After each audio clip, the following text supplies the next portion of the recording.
આજે છે ને હું એક એવી જગ્યાએ છું ને જ્યાં બધાને આવવા માટે થોડી ગભરાટ થતી હોય, મને પણ થતી હતી, પણ આવ્યા વગર છૂટકો જ નહોતો, આવવું જ પડે એવું હતું.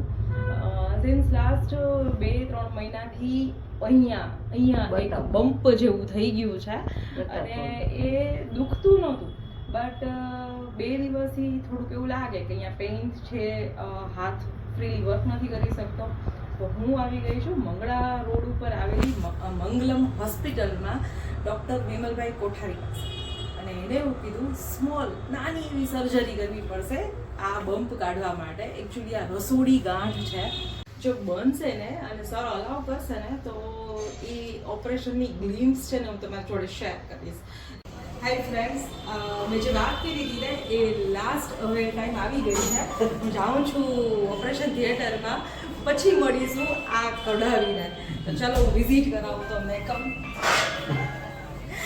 આ સાહેબ છે વિમલભાઈ, આ બમ્પ છે ને એને કાઢવાના છે, અહીંયા ઓપરેટ કરવાના છે. તો હવે આપણે વિમલભાઈની સાથે ફાઇનલી ઓપરેશન થિયેટરમાં એન્ટર કરીશું. હવે આપણે જોઈએ કે જલ્પાબેનની આપણે કેવડી ગાંઠ નીકળે છે. રેડી?